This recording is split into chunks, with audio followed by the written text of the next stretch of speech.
Florida's Surgeon General is recommending that men under the age of 40 not receive COVID messenger RNA vaccines. Let's talk about it.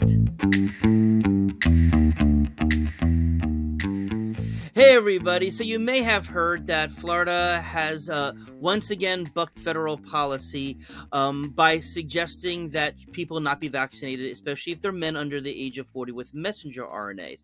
Now, I will point out that this was specific to messenger RNA vaccines and the more traditional vaccines that are available for COVID.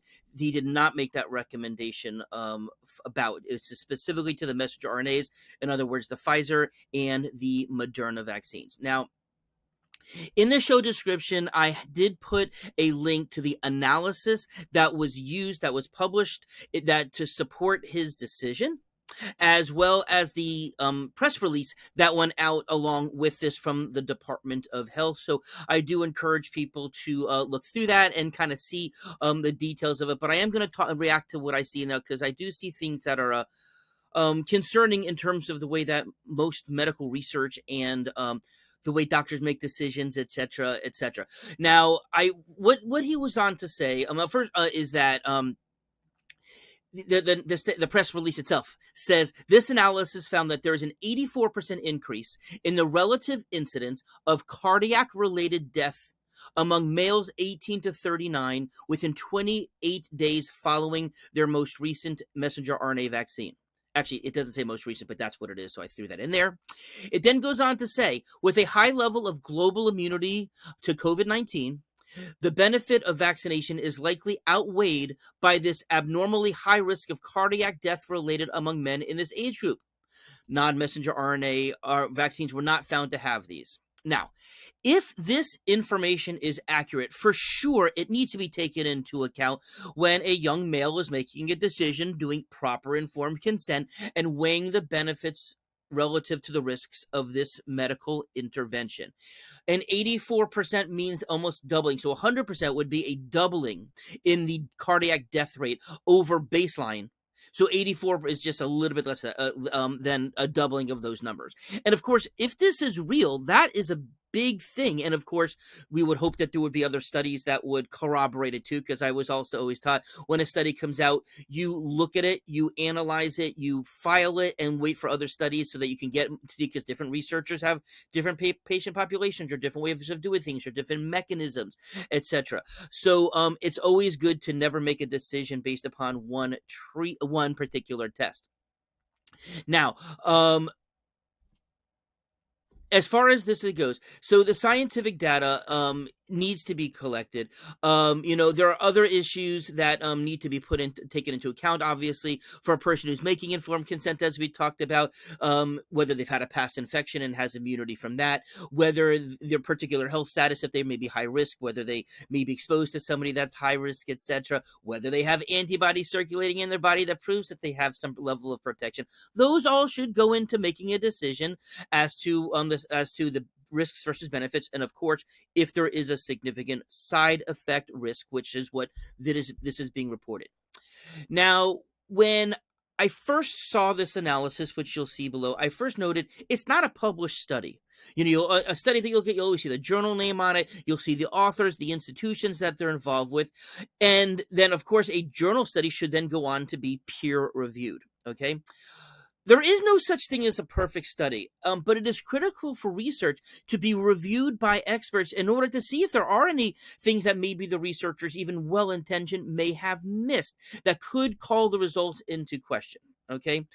But again, I found that it was also very unusual that there were no authors, that this is an anonymous paper. There is no listing of the authors.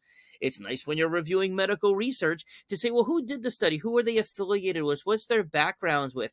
And this is so we now have anonymous data that has not been validated by a proper review process. Okay.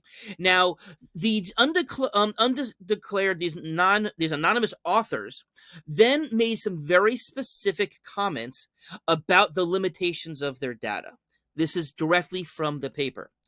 The first mention that they have here, it says, these data are preliminary based on surveillance data and should be interpreted with caution. Although there's no mention of that actually in the press release. They also say additional studies should be conducted to further understand the risks and benefits of vaccination of males between 25 and 39. Increased risk in the primary analysis for this age group was based on a small sample size. In fact, there were only 20 deaths. I shouldn't say only, every life is precious, so not meaning to death by that, but 20 deaths of men in this age group was identified. Okay. When not having the proper review, when in that type of numbers, even one or two falsely reports could make that a completely invalid study without statistical significance. For that matter, if there would have been two that were reported as falsely not a death when it was, that could significantly increase it beyond the 84%. So we now have that as an issue. They also mention that the review is based upon death certificates, was not an actual review of medical charts, which means that they have not confirmed if the medical findings were accurate or if there could have been other medical conditions happening simultaneously that could have contributed to that person's death. So also the authors said, this study cannot determine the causative nature of a participant's death. An underlying cause of the death may not be cardiac related. Okay. They then went on and they concluded, research to assess the current risks and benefits of COVID-19 vaccine to help update vaccine recommendations should be studied in the context. Okay. So what is my take on this? If this information is accurate, if it turns out to be true, this is some serious findings and definitely should be, as I said, taken into account in terms of a potential risk for the vaccine. Of course, we don't want to do something where there's a bigger risk than there is a benefit to it. And of course, if the information was accurate, we could find this out if it was a peer-reviewed journal article. And so I want to take this information seriously. I'm sure it's going to come up in my clinical practice, but this is the information that a doctor should be providing, medical provider should be providing to their patients when they're trying to give this information out.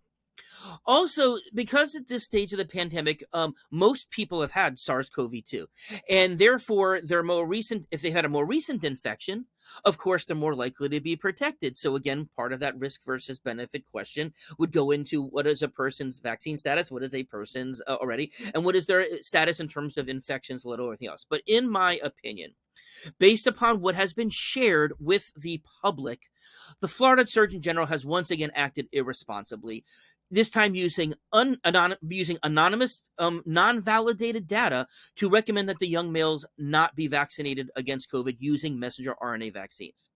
Now, I do hope that this does get published in a study. I do hope that this is peer-reviewed, and I look forward to that happening or somebody else coming up with data that either corroborates this or who negates this.